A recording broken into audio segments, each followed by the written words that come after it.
Assalamualaikum warahmatullahi wabarakatuh. Sebelumnya, perkenalkan nama saya Sylvia Titi Azahra dengan NPM 250320101050 dari kelas paralel D.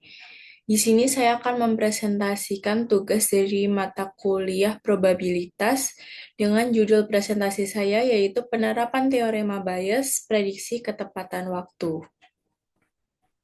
Untuk yang pertama yaitu latar belakang. Jadi di sini saya mengambil cerita di kehidupan sehari-hari saya yaitu berupa prediksi saya terhadap perjalanan dari rumah menuju ke kampus. Untuk jaraknya sendiri dari rumah ke kampus itu kurang lebih membutuhkan 10 kilometer dan waktunya itu 30 menitan. Di sini saya mengambil contoh di hari Senin saya ada jam mata kuliah di jam 7 pagi. Dikarenakan berdasarkan pengalaman saya yang mana membutuhkan waktu tempuh itu 30 menit, saya memutuskan untuk berangkat di jam 6 pagi. Dengan begitu, kita bisa menetapkan prior atau prediksi awal dari probability-nya. Prior probability sendiri dilambangkan dengan PBI. Di sini saya menetapkan PB1 sama dengan 0,98 atau 98%, yaitu kemungkinan saya tiba tepat waktu, dan PB2 sama dengan 0,02%,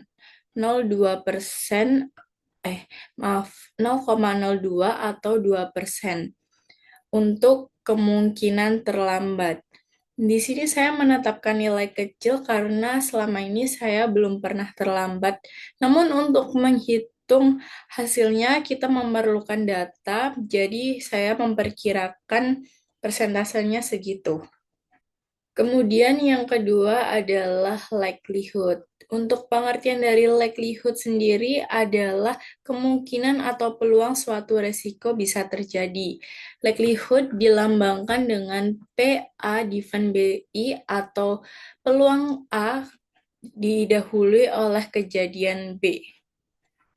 Di sini saya menetapkan nilai likelihood saya yaitu PA divan B1 sama dengan 0,25 atau 25% untuk kejadian macet tetapi tidak terlambat, dan PA divan B2 sama dengan 0,90 atau 90% kemungkinan terlambat dikarenakan macet.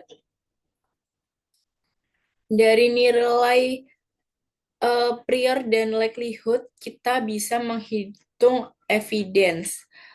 Untuk evidence sendiri, yaitu probabilitas total melihat bukti dari macet tadi tanpa memandang apakah kita tepat waktu atau terlambat. Dan perhitungan evidence itu sangat penting karena menjadi penyebut atau denominator dalam teorema Bayes. Tanpa menghitung PA, kita tidak bisa mendapatkan probabilitas akhir atau posteriornya. Jadi kita sekarang tentukan evidence dulu. Untuk lambang dari evidence yaitu dilambangkan dengan PA. Dan rumusnya adalah PA sama dengan PA divan B1 dikali dengan PB1 ditambah PA divan B2 dikali dengan PB2. Untuk keterangannya yaitu PA divan B1 untuk peluang terjadi macet tetapi tidak terlambat, dan PB1 untuk peluang tiba tepat waktu atau prior, dan PAB2 peluang terlambat karena macet, dan PB2 untuk peluang terlambat di prior tadi.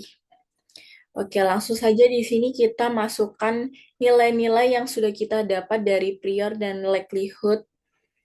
Untuk PA divan B1 sama dengan nilainya itu 0,25 dikali dengan PB1 dengan nilai 0,98 ditambah dengan PA divan B2 dengan nilai 0,98 dikali dengan PB2 dengan nilai 0,02. Dari hasil perkalian ini, kita bisa menghasilkan 0,245 dan perkalian ini 0,018. Dari hasil perkalian kita bisa menjumlahkan dan hasil akhirnya adalah 0,263, di mana ini adalah nilai evidence sendiri. Setelah mendapatkan nilai evidence, kita lanjutkan dengan posterior probability. Untuk pengertiannya sendiri yaitu posterior adalah probabilitas akhir dari sebuah hipotesis setelah kita mempertimbangkan bukti atau data yang baru. Oke, untuk posterior saya tepat waktu yaitu, sebelumnya rumus dari posterior sendiri itu PB1 divan A sama dengan PA divan B1 dikali dengan PB1 per PA. Jadi PA ini adalah nilai apa tadi, evidence-nya. Dan PA divan B1 adalah nilai likelihood, PB1 adalah nilai prior. Setelah itu kita bisa memasukkan nilai-nilai yang sudah kita dapat dengan PA divan B1 adalah 0,25 dikali dengan PB1 adalah 0,98 per nilai PA-nya yaitu 0,263. Dari jumlah perkalian dan pembagian ini kita menghasilkan 0,932. Dan untuk posterior terlambat, di sini kita bisa menyatakan dengan PB2 divan A sama dengan PA divan B2 dikali dengan PB2 per PA. Untuk nilainya sendiri, PAB PA divan B2 adalah 0,90 dan PB2 adalah 0,02 per PA-nya adalah 0,263 menghasilkan 0,068.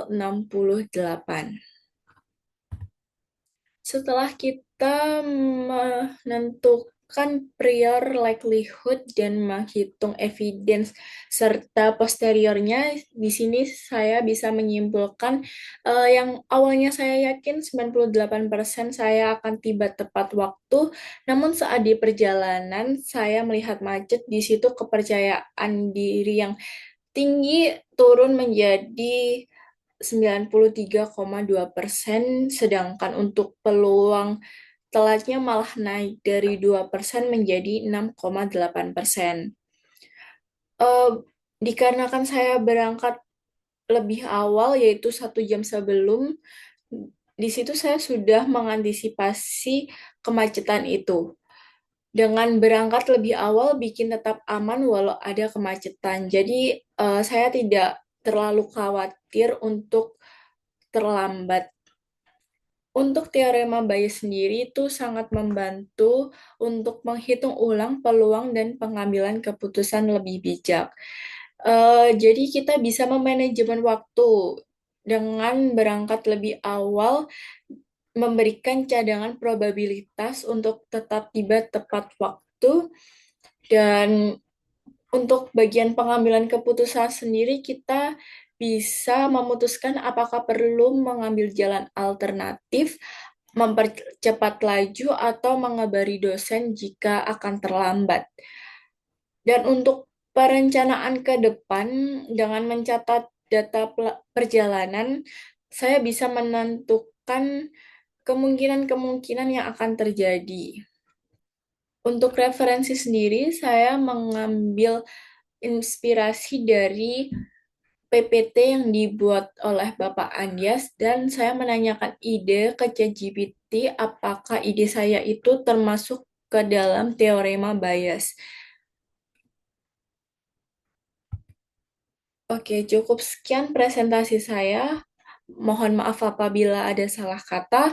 Wassalamualaikum warahmatullahi wabarakatuh.